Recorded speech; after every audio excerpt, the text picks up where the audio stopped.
Well, good morning, everybody. I'm so delighted that you found us at 9:30 this morning. So before we get started, most of you may probably saw this on Facebook this week, put it on Facebook, but I wanted to share this quote that came from the group called the Bible for Normal People. I talked before about their podcasts and stuff, but this quote just really, I thought, sang to this group. So the quote says, and it's from a guy named Peter Enns, who I think is one of the folks that does the podcast, but I'm not sure. As I see it, rather than a book designed primarily to provide answers, the Bible is a book designed to cultivate wisdom with a capital W, which is a lifelong process of maturing us into disciples who wander well along the unscripted path of faith, in tune to the presence of God along the way. Expecting the Bible to be an answer book distorts the Bible's purpose. I thought when I read that, Kathy, I thought that should be the Sojourners motto. We should have it on our wall. I thought that too. There was one guy, his name was Michael Moody, and I've known Michael since I was in high school. He was hired to be an associate minister at my home church where I grew up, and he went on to become great things. He was the moderator for the disciple denomination at the general level at one point, and was minister at some of the biggest disciple churches in the country. Anyhow, so when Michael commented, "That's good," I thought, whoa, okay. But thank you for that affirmation, Susan. I really like that too. So it kind of reminds me though of Occam's razor. Of who? Occam's razor. That's a theorem that when many options are there, theorems, it's the simplest one that's usually correct. And Jesus said, study the scriptures, therein lies the truth. Uh-huh. Okay. Kind of boils down to a very simple everything else, you know. In other words, that original quote could be boiled down to study the scriptures, the truth is there. Yeah. Occam's razor. Yeah, that's from Contact, the movie. What is? Occam's razor. They talk about it on Contact, the movie. Oh, well, it's a real thing. It goes back much Oh, further. I know, but that's how I learned about it. Okay. Oh, okay. All right. So to finish up the book of Daniel. All right. So we're going to be doing chapters 10 through 12. All right. And this is going to be a bit of a history lesson this morning. 10, I thought, didn't we? Well, we did. We started 10, but we got to do a little recap because it's really all, you know, as far as the literary style, it's all one big long piece. So anyhow, so we're going to have a history lesson today, and we're going to talk about the end times. So, hey. Yay. Yeah, we'll see how much we can get covered today. We're going to get it done, though. I have plans for next Sunday. So, okay. Not to say I wouldn't want to spend, you know, a little bit of time with y'all on Sunday morning, but all right. So just to recap last week, because it was, we finished up with chapter 10 and the first 19 verses of it, where Daniel's having another one of his dreams, and he's just, you know, poor Daniel, he just, as we all would if we started having these dreams, I guess, being very emotionally distressed. And this heavenly figure comes in. Does anybody remember what he looks like? Because they described his dress. Oh, the white dress and the gold belt. Yep. Yep. Um, His very- body was like burl, his face like lightning, his eyes like flaming torches, his arms and legs like the gleam of brownish bronze, and the sounds of his words like the roar of a multitude. There's Bernie. Hey, Bernie. Hey, Cool. strangers. Hey, glad you're here for the end of Daniel, where we're End going of to talk Daniel. about the end of times. Tough. All right. So, so Daniel alone, there's all these other people around him, but he's the only one that can see it, which just distresses him even more, it seems. But then a hand touched him, roused him to his hands and knees, and told him, "Greatly beloved Daniel, pay attention to the words that I'm going to speak to you. Stand on your feet, for I have now been sent to you." So he stood up, still trembling, and was told, "Do not fear, Daniel, for from this day that you set your mind to gain understanding and to humble yourself before your God, your words have been heard, and I have come because of your words." So it goes on to introduce, what he's going to be seeing. All right. So I was saying earlier, Bernie, that today we're going to have a history lesson and then talk about the end of times. And I'm chuckling because your bouncing bird behind your head is anyhow. All right. So how lovely. I think the deer are the deer still there? I can't Yeah. tell. I see. I'm No, not sure. I can't tell whether it's a log or a deer. Yeah. No, that's the deer. It's a 3 deer. Oh, wow. All right. Anyway, All sorry. right. So, so the vision that Daniel is having in, 10 through the rest of 10 through 10 and 11 is basically the history of the Seleucids and the Ptolemies. All right. So I thought I'd share a map. Wait a minute. Share a map so that you guys, it helped me to see this map. So it might help you, I don't know, to sort of get a picture of what was going on in the world at that time. All right. All right. So remember, everybody got the map? Yep. Okay. All right. So to get a point of reference, see that little X? All right. That's, basically Judea in this area over here. All right. Here's what became Egypt, but that's where the Ptolemies are in power. All right. Then here's Babylonia. All right. Here's Syria. So this map is from 281 BC, which is sort of in the middle of this history lesson we're going to get today. And during this period of time, there's this ongoing back and forth between the Seleucids and the Ptolemies. All right.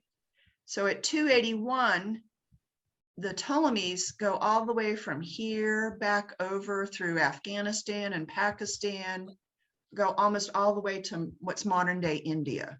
That's how big the Seleucids get at one time. All right. So by the time, we've been talking about Antiochus IV Epiphanes, all right, and he's the one that is the last in this story, the last of the kings. By the time his reign ends, the Seleucids are reduced to a little bit of Syria. By the time he dies, the Seleucid Empire is reduced to just a little bit of Syria, and then the Romans come in, and that's the end of that. So, all right. Can the Ptolemies, you remember, they came in with Alexander the Great. One of the generals was Ptolemy. When Alexander died, Ptolemy went back to Egypt, and a hallmark of Alexander's group, they reinforced and helped the local religions, so they were very popular. So anyway, Ptolemies ruled Egypt for 300 years, and the last Ptolemy was, Cleopatra. there you go. Woohoo! Woohoo! All All right. Well, I knew that there were some folks in this group that were much more knowledgeable about ancient history than me. This all kind of muddles in my brain. So y'all chime in and help out with this as we go along. Our history lesson today does start with Alexander the Great, but he's only given 2 verses. And then it gets into the Ptolemies and the Seleucids, and they're back and forth, including some intermarriage for political reasons and financial troubles that, were the downfall for some, and all of this. All right. Anybody want to add anything else about this map? All right, I'm going to Wait a stop. minute. Whoa. I do see something that surprises me because it can't be who I think it is. In block D, the very top D block at the very top of the screen, it says Samaritans. No, it says Sarmatians. Sarmatians. Okay, sorry, can't read. Never mind.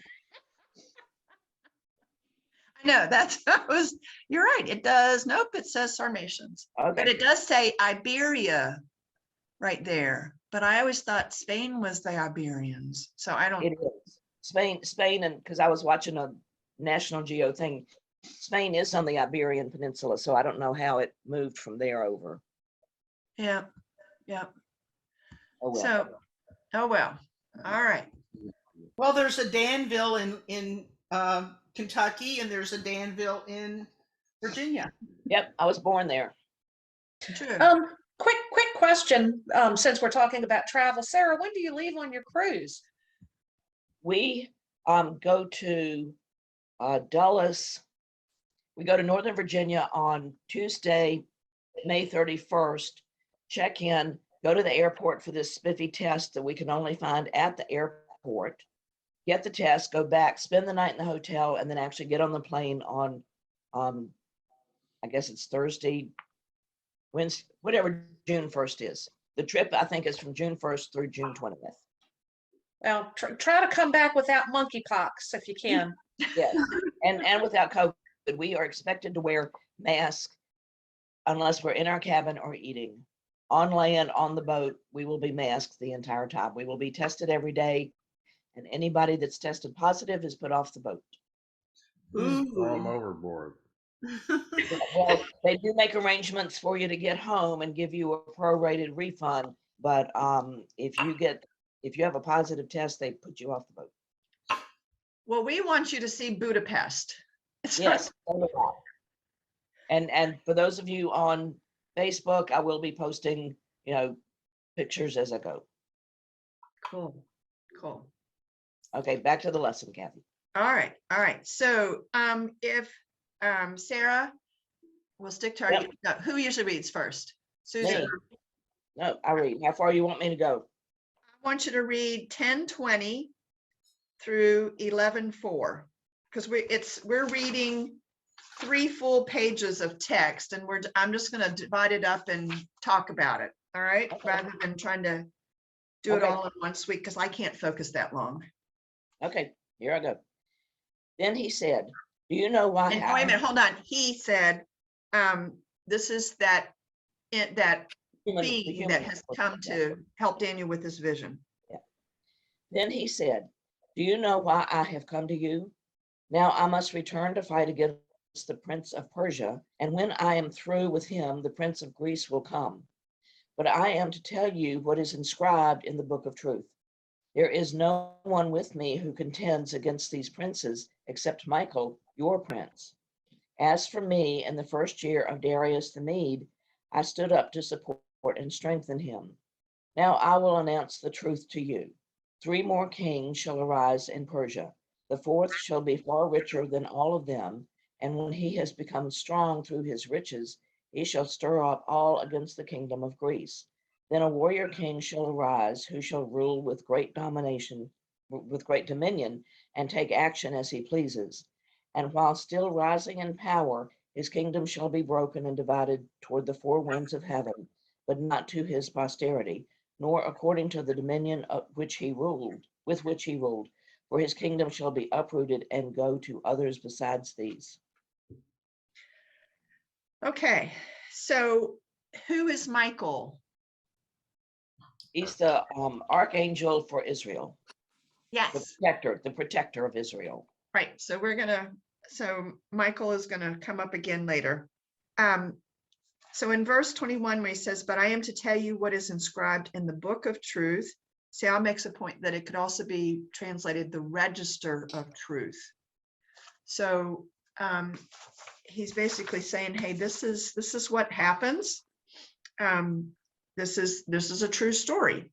And the reality is, from these verses down to 11:39, they are pretty, I mean, they can be tied right in with other ancient documents to record history at that time. Okay. So just to give you that piece of information. So remember, this story is starting the 3rd year of King Cyrus of Persia. All right, so the Babylonian Empire has already been overtaken by the by the Persians. So this is King Cyrus. So he's saying, well, we've got 3 more kings, so we come up in Persia. And then verses 3 and 4 are Alexander the Great, is who they're referring to in those verses. That he shall rule with great dominion, take action as he pleases, and while still rising in power, his kingdom shall be broken and divided toward the 4 winds of heaven. So he had 4 heirs, Yeah. and his kingdom got divided. And so, all right. So then Susan, if you would read verses 5 through 20. Okay. Right, so this portion, let me just interject this. This portion covers from Alexander the Great up to Antiochus IV Epiphanes. All right, so this is going to cover, I don't know what, 300 years of rulers. All right, that's a rough estimate. Okay. Then the king of the south shall grow strong, but one of his officers shall grow stronger than he, and shall rule a realm greater than his own realm. After some years, they shall make an alliance, and the daughter of the king of the south will come to the king of the north to ratify the agreement. But she shall not retain her power, and his offspring shall not endure. She shall be given up, she and her attendants and her child and the one who supported her. In those times, a branch from her roots shall rise up in his place. He shall come against the army and enter the fortress of the king of the north, and he shall take action against them and prevail. Even their gods, with their idols and with their precious vessels of silver and gold, he shall carry off to Egypt as spoils of war. For some years he shall refrain from attacking the king of the north. Then the latter shall invade the realm of the king of the south, but will return to his own land. His son shall wage war and assemble a multitude of great forces, which shall advance like a flood and pass through, and again shall carry the war as far as his fortress. Moved with rage, the king of the south shall go out and do battle against the king of the north, who shall muster a great multitude, which shall, however, be defeated by his enemy. When the multitude has been carried off, his heart shall be exalted, and he shall overthrow tens of thousands, but he shall not prevail. For the king of the north shall raise a multitude larger than the former, and after some years he shall advance with a great army and abundant supplies. In those times many shall rise against the king of the south. The lawless among your own people shall lift themselves up in order to fulfill the vision, but they shall fail. Then the king of the north shall come and throw up siege works and make a well-fortified city, and the forces of the south shall not stand, not even his picked troops, for there shall be no strength to resist. But he who comes against him shall take the action he pleases, and no one shall withstand him. He shall take a position in the beautiful land, and all of it shall be in his power. He shall set his mind to come with the strength of his whole kingdom, and he shall bring terms of peace and perform them. In order to destroy the kingdom, he shall give him a woman in marriage, but it shall not succeed or be to his advantage. Afterward he shall turn to the coastlands and shall capture many, but a commander shall put an end to his insolence. Indeed, he shall turn his insolence back upon him. Then he shall turn back toward the fortress of his own land, but he shall stumble and fall and shall not be found. And then verse 20. This And all 20, be on the wait. test. Then shall arise in his place one who shall send an official for the glory of the kingdom, but within a few days he shall be broken, though not in anger or in battle. Yeah, so Bud's right. This shall all be on the test. All right. So Alexander, what succeeds Alexander the Great is this ongoing back and forth between the Ptolemies and the Seleucids. All right. And the Seleucids are the north and the Ptolemies are the south. All right. So this back and forth as far as who's in control and who's doing what to whom. So if we go back to, where is it? Because there was a marriage that between the two, thinking, you know, oh, good political, because there's a lot of political strategy. Verse 6. After some years, they shall make an alliance, and the daughter of the king of the south shall come to the king of the north to ratify the agreement. That was this marriage. But she shall not retain her power, and his offspring shall not endure. And if you want to read this, so Sal goes into detail as far as who all these people are, the names of everybody, and who does what, where, when, and how. All right. But Antiochus Epiphanes, I think it's his grandfather, starting down with verse 10. All right. The closer we get to Antiochus Epiphanes, the more detailed this history gets as far as, you know, Alexander the Great got 2 verses.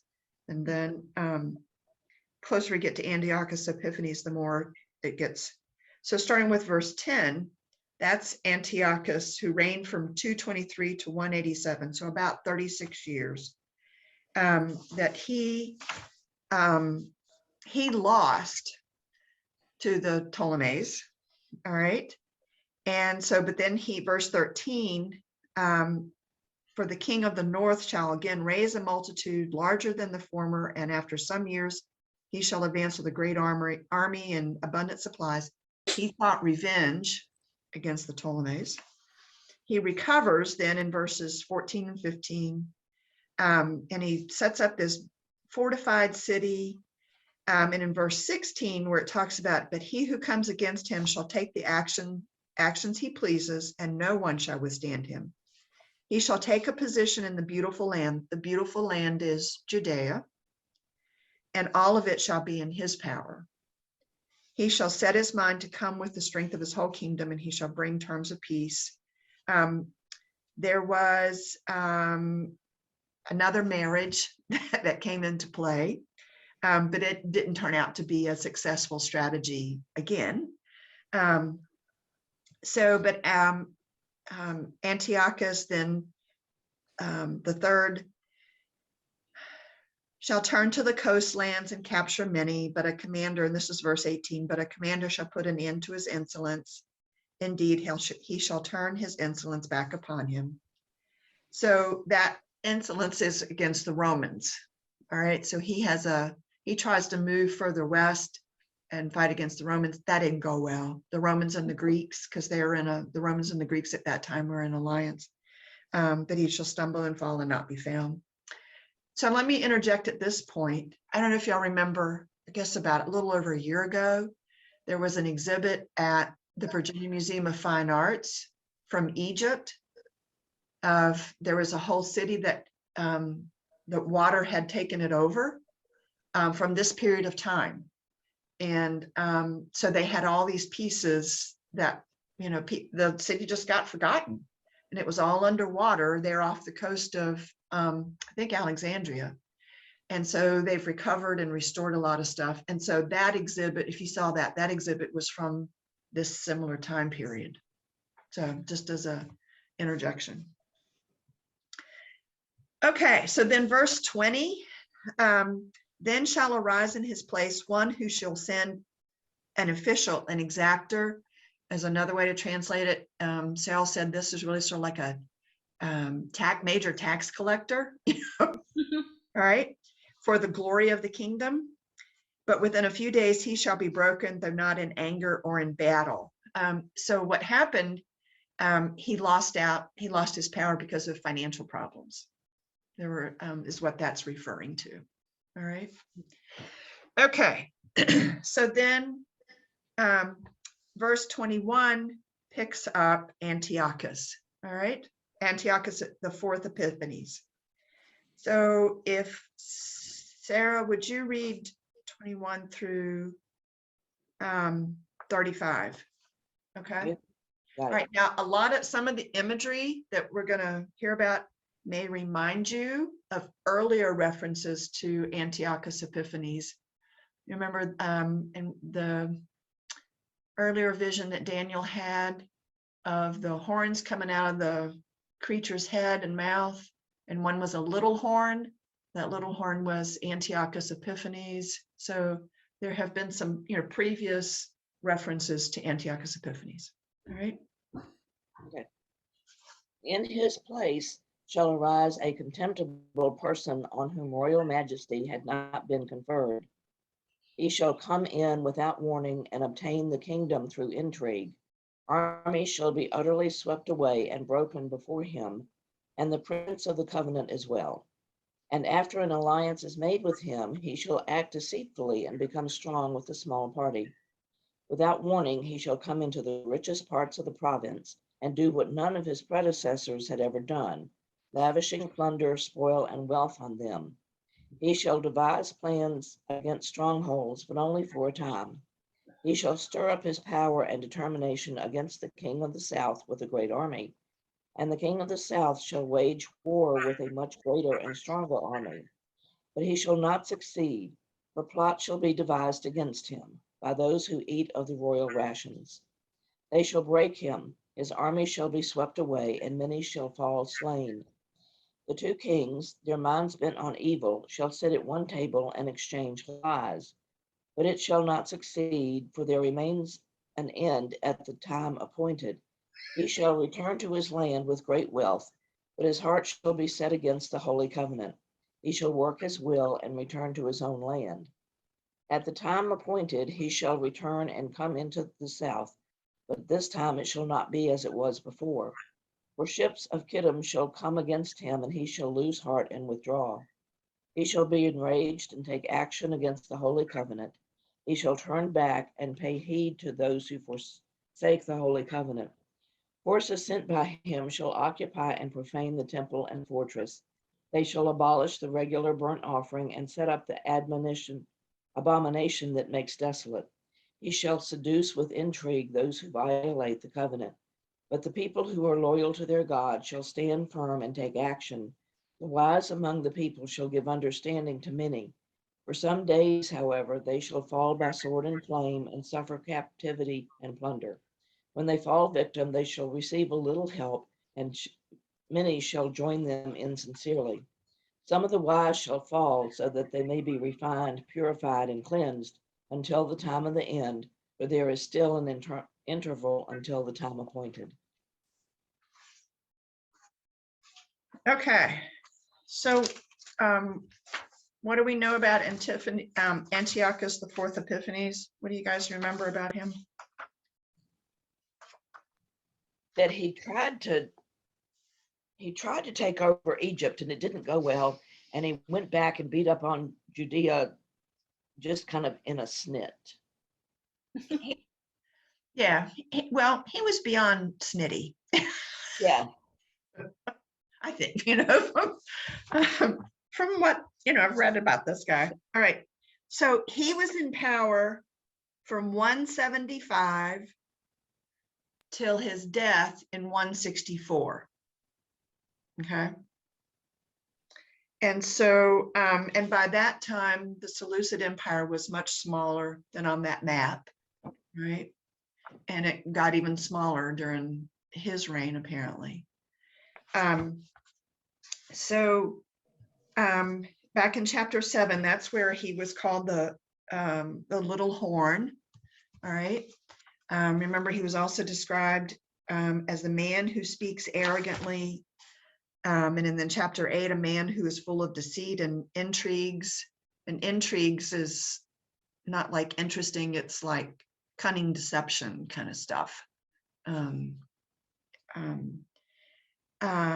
First Maccabees, he is referred to as a sinful root. And in another place in Maccabees, an arrogant and terrible man. And then on top of all that, his contemporaries reportedly referred to him as Epimanes, which means mad. And of course, remember, he designated himself Theos, which means God. Epiphanes, God manifest, is what he named himself. So that's why he's Antiochus the Fourth Epiphanes. So There's something else that surprised me in reading something somewhere with this was that, I always had this image that he came in and the Israelites were just going, no, no. And that's not true. He had some support in Jerusalem. Some of those people liked, wanted to be more world-like, and he had some support. yeah, and the last several verses that you read, that's what those verses are talking about. So in verses, That's until 169 though, right? Right, yeah. well, 167 is when the abomination, the word abomination is used, where he took over the temple. He put up an altar to Zeus within the temple. Now, this is not the same Zeus that we know of through Greeks. This was sort of an adulteration that had developed over in the Babylonian Seleucid area that was sort of a combination of other gods with Zeus characteristics. And he sacrificed a pig on the altar. Yeah, so that's what the abomination in verse 31 is referring to, is that act, and that happened in 167. So what happened in 169, Harold? I'm just mixed up. I thought all that was 169. All right, Sal goes through several pages of detailed timing and all the ins and outs of Antioch's. And I'm not going to go through that. If you really want to know all the dates and details to be on the test. But anyhow, so I did want to talk about this piece of how the Jews responded, that these verses 32 and 35 refer to. All right, that Sarah's right. Not everybody was in there fighting. All right.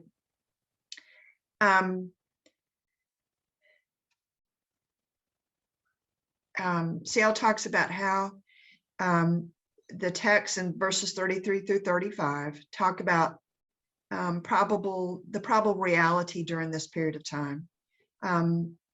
Some scholars get upset, that it kind of is portrayed this way, but it is what it is.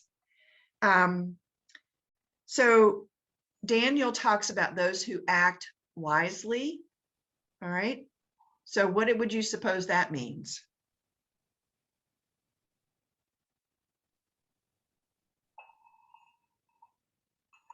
Keep your head down till the shooting stops. Well, apparently there was, not everybody was a pacifist by any means, but yeah. So there were some that fought actively. In Maccabees, it talks about there being active, sort of like battles between them, fights, and then the Maccabeans going up and hiding in the hills, all right, for a period of time to get away from the fighting, because they, but then there were sort of like these two groups, according to Siao. One's called the Hasidim, and the other, they're Maskilim. I'm not sure I'm pronouncing those right. And Daniel is thought to belong to the Maskilim group. All right. And so But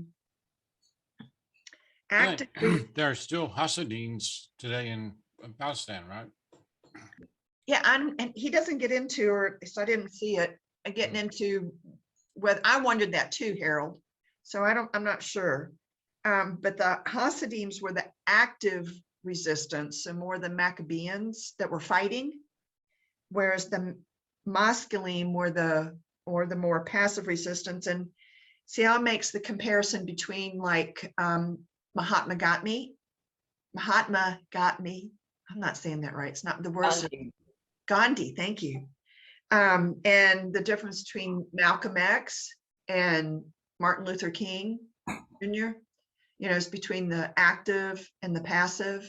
So with Gandhi and, King sort of in that passive group. And so, so anyhow, so there were different responses. Sam makes the point that the narrator in this story is blatantly honest about the consequences for the faithful, that they'll suffer, that their lives may be endangered in various ways, and they may not even survive, that they'll have little help. The scripture refers to that. But and not necessarily for a specific group, but that as a faith community overall, they're vulnerable. So it's a tough time. It's a tough time. All right. Right, Sarah, you read through 35 through 35? Yeah. Okay. All right. So now to move on through 36 through 39. Susan, you want to read that? Sure. The king shall act as he pleases. He shall exalt himself and consider himself greater than any god, and shall speak horrendous things against the God of gods. He shall prosper until the period of wrath is completed, for what is determined shall be done. He shall pay no respect to the gods of his ancestors or to the one beloved by women. He shall pay no respect to any other god, for he shall consider himself greater than all. He shall honor the God of fortresses instead of these, a God whom his ancestors did not know. He shall honor with gold and silver, with precious stones and costly gifts.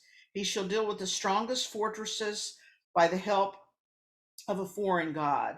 Those who acknowledge him he shall make more wealthy, and shall appoint them as rulers over many, and shall distribute the land for a price.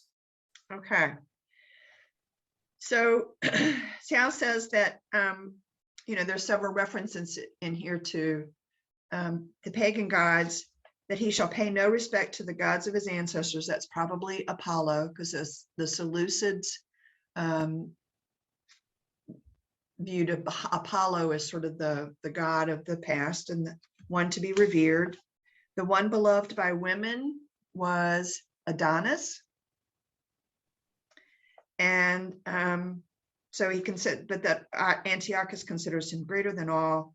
The god of fortresses, and the one he honors with gold and silver, with precious stones and costly gifts, is probably Zeus, the Seleucid version of Zeus. All right.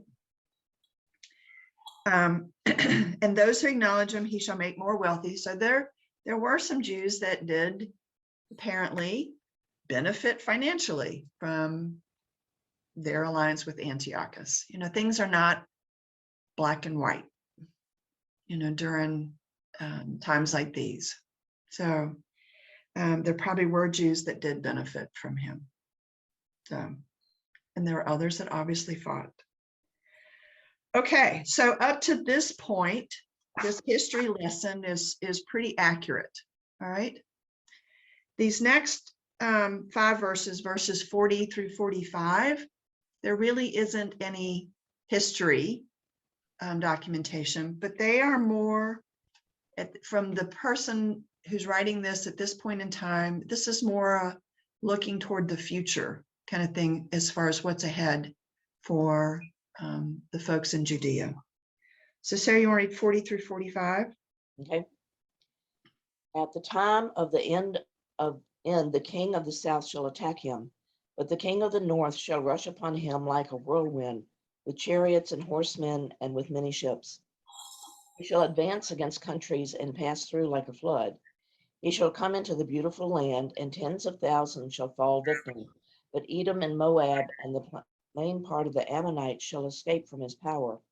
He shall stretch out his hand against the countries, and the land of Egypt shall not escape. He shall become ruler of the treasures of gold and silver, and all the riches of Egypt. And the Libyans and the Ethiopians shall follow in his train. But reports from the east and the north shall alarm him, and he shall go out with great fury to bring ruin and complete destruction to many. He shall pitch his palatial tents between the sea and the beautiful holy mountain, yet he shall come to his end with no one to help him. Okay, so with no one to help him, that sounds pretty bleak for Antiochus. So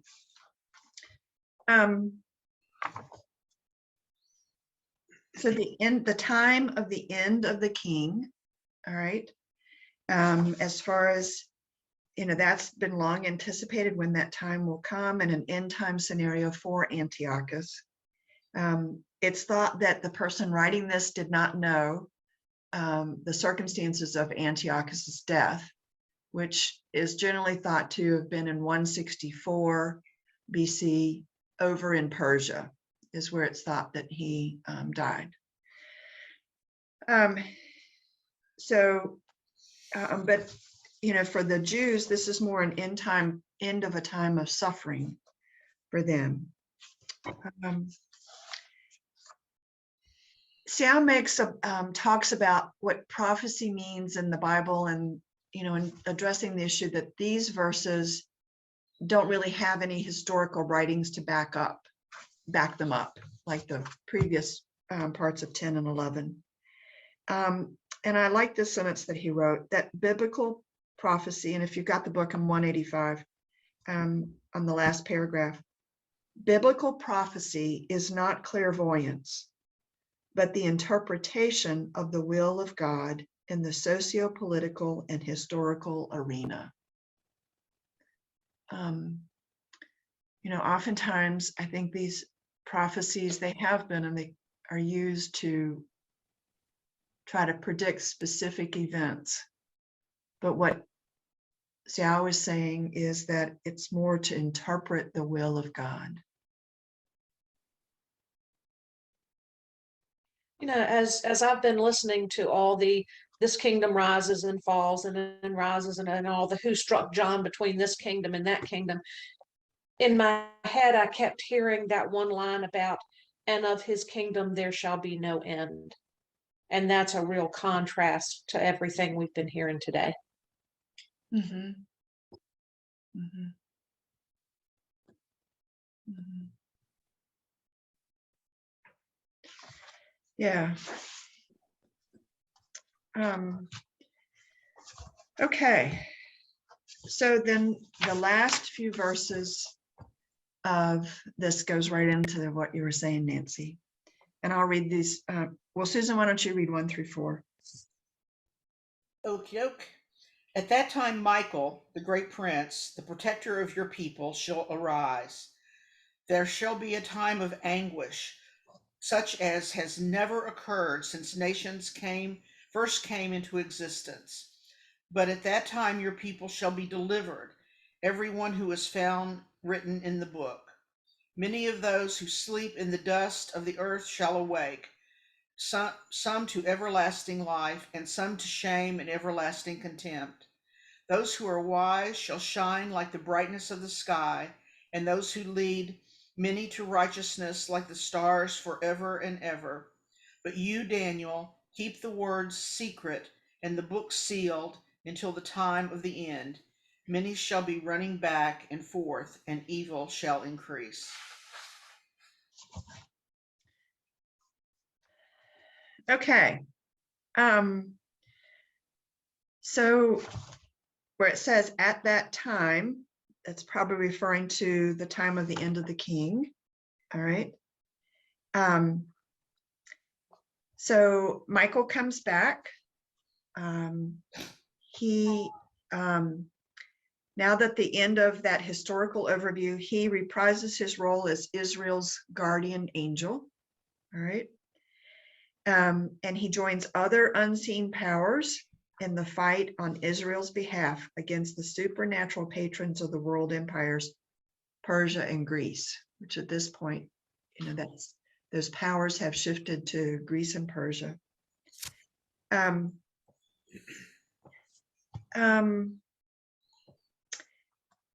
Xiao gets into how Michael is portrayed in other parts, and he's called the Great Commander. In the NRSV, though, it's translated as the Great Prince, but in other translations, it's the Great Commander. And so we might think of the heavenly host who Joshua had seen standing before him. The language may have he uses the word juridical, which I mean like a juridical connotation, so I guess like a jury. So there may be some not judgment, the right word's not coming to mind, like the role of a jury in making a decision about right or wrong in the celestial court. In the New Testament in Jude, there is reference to to Michael. So this imagery of Michael as the great commander is recurrent in other places of the Bible as well. So Daniel in 12:2, there's reference to some kind of great resurrection. Many of those who sleep in the dust of the earth shall awake, some to everlasting life, and some to shame and everlasting contempt. So not so much the individual, but a communal resurrection.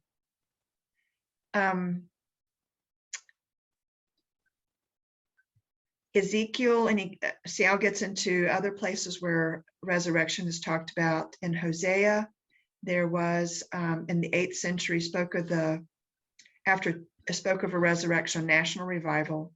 After 2 days, he will revive us. On the 3rd day, he will raise us up that we may live before him. That's in Hosea 6. And then in Ezekiel, there also is the resurrection terminology. In that resurrection story, Ezekiel would envision the possibility of life, even for bones, so thoroughly bleached out by the sun that life seems impossible. In that context, as in Hosea, it's again referring to a communal or historic resurrection kind of thing. So the metaphor of resurrection or restoration of the people of Israel after a period of destruction.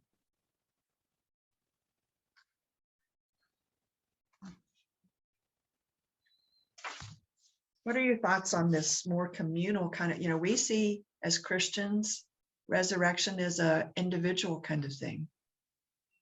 But these references are more to a communal kind of experience.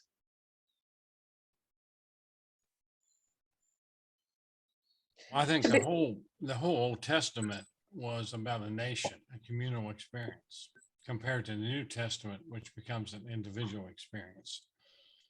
So I'm not surprised, I think we pretty much all the way through when they talk about just about anything, they're talking about Israel and the people of Israel as a group, not so much individuals. And, again, that changes in the New Testament.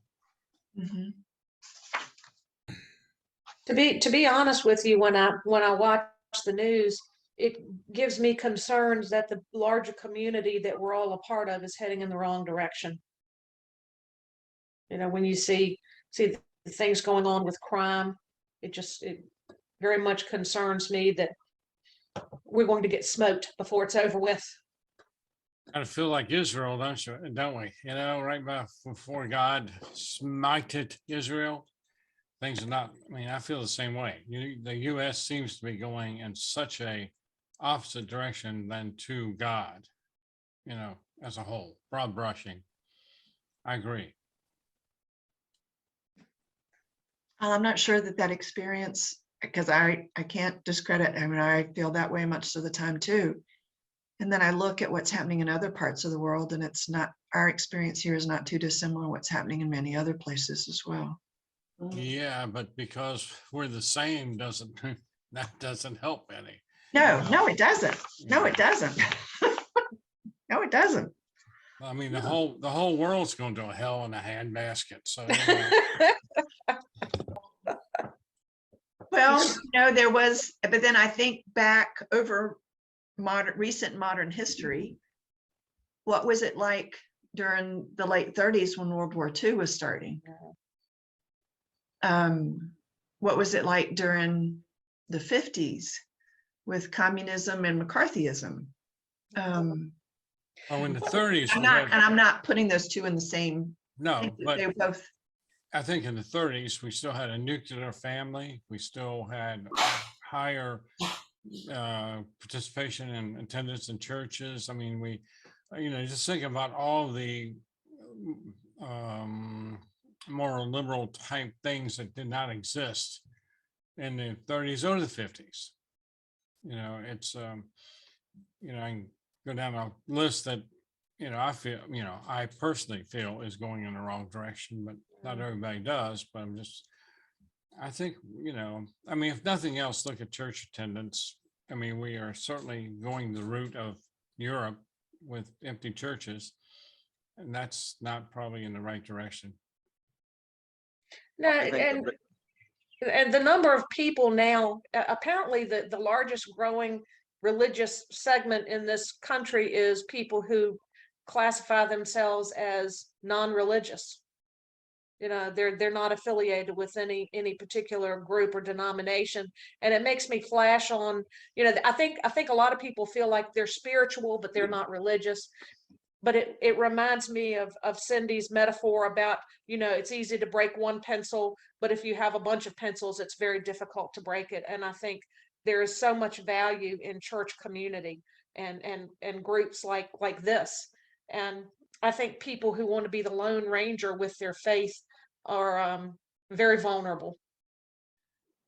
Well, I see the bigger picture as being, where do you get your morality from? If you get your morality from the consensus populace, that is not necessarily right in the eyes of God.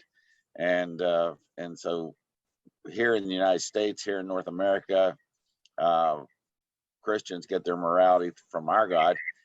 The bigger problem with that is that there are some people in other parts of the world who get their morality from their God that is not very Christian-like. And that's where we've run into wars and other issues. But if you want to have an interesting conversation, because I've had a few of them, talk to some of these, people in their 30s and 40s who don't go to church, aren't sure they believe in a God, and ask them, where do you get your morality from? And if they say society, you can point them in all sorts of historical directions of disasters. So, but that's, I think, the really large picture that we and the next generation or two are going to face. Mhm. Mhm. It's so difficult because just because someone goes to church doesn't mean that they are moral. Oh, And true. a lot of people, that are religious, I would say, are not following Christ. Well, I'm not talking in terms of a religious version of morality. I'm talking about doing the right thing, so to speak. Right. Thou shalt not steal. Yeah, Okay. Well, if it's made legal that you can steal, then that's a different morality. It's not just about the church and that. No, I think that what you said about morality, Bernie, is what I think we need to judge it on, not because someone goes to church or not, but the morality that a person has. Oh, And I agree. because there are so many religious leaders that I see that I don't consider leading me to God or leading me to a Christ-like life. So, and I think that it's, as long as there are people on the earth, it's going to be the worst of times, because we're pretty much, black and white. We're there's a lot of evil from any kind of animal. Your animals have to eat animals. Animals have to kill to live. No, but we were supposed to be in a society and be better than that, and that's very hard because we are animals. I agree about, you can't assume every 100% of the people that go to church are Christian or are strong Christians or are good Christians, but I do think your chances of either becoming better or becoming Christian, or, I mean, going to church is certainly beats the heck out of nothing, Well, I just think of myself. I wasn't going to church when I was in my 30s and 20s. I had and, gone to church when I was and, very young. It well, didn't mean that I didn't believe in God and didn't have morality, but taught by my parents, or taught by, just trying to feel what is right, and the commandments and of love one another and that type of thing. It's how you're kind of shown as you're growing up, you know. well, I remember my 20s and 30s too, and I would say that it was not very Christian behavior for me. Mhm. So, Right. What concerns me, what I see happening with, these kids in their 20s and 30s, our kids and stuff, with a lot of them is they see things pretty black and white. I think the sex abuse scandals are not, they were beyond scandals. The abuse that happened by some priests in the Catholic Church, by far not all priests, but by some, that a lot of folks, younger folks, they wrote off the Catholic Church completely because of those abuses. And I see similar processes among Protestants too, that like you're saying, Susan, I see these people preaching, saying that they're preaching in the name of God, but I don't think they're preaching Christianity. So then condemning the church overall because of the Jim Bakkers and Jimmy Swaggarts, who not all of their messages were wrong, but there was a lot of stuff they did that I wouldn't consider very Christian either. But so seeing things black and white. So I'm sort of getting back to a point that Xiao makes in this last verse in this passage, that Daniel's to keep the word secret and the book sealed until the end of time. Xiao, to me, that's pretty confusing. I don't know what that means.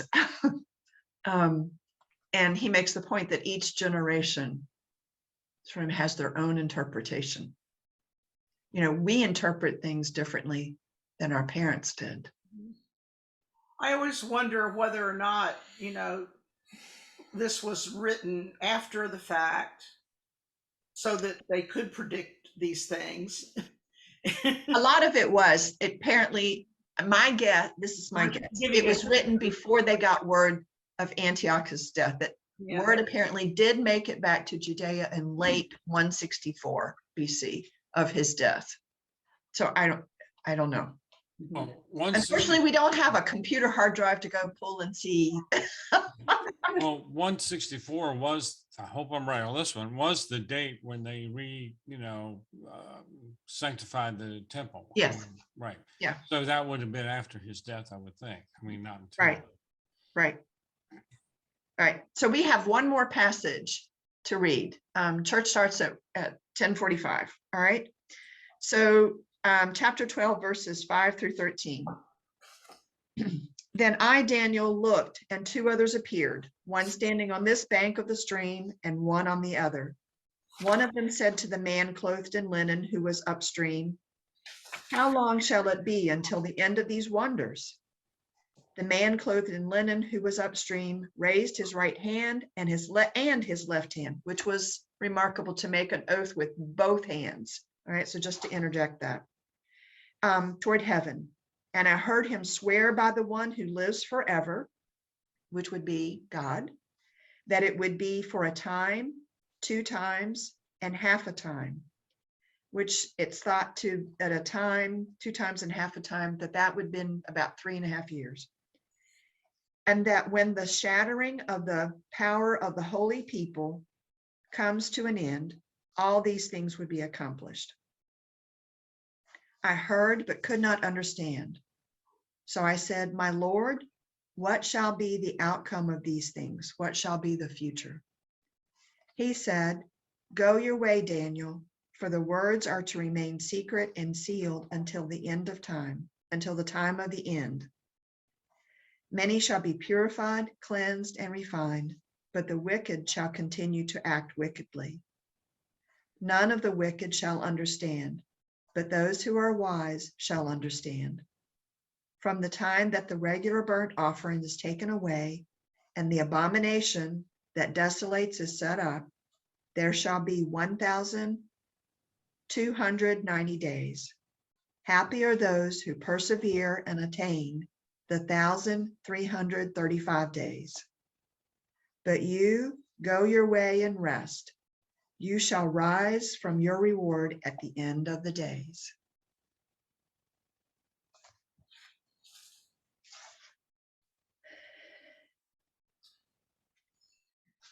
So it's thought that this is kind of a postscript for the book, for the whole book, all right, of Daniel.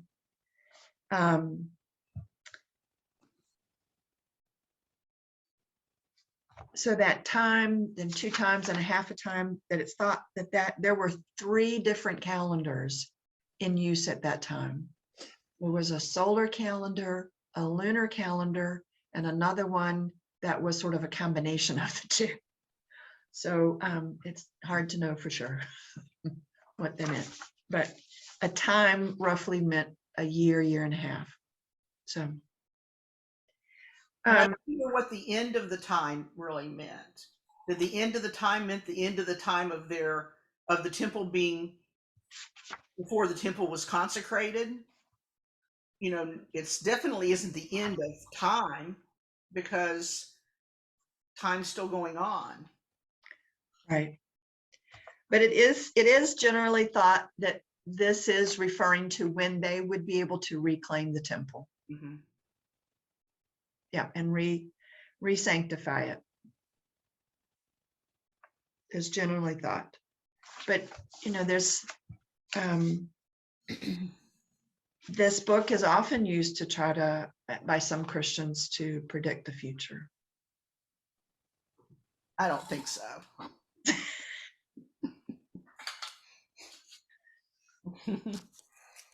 Well, you know, as Sal made that point that I read earlier, that it's not so much about being historically accurate, that biblical prophecies weren't meant to be historical accuracies. They were meant to interpret the will of God.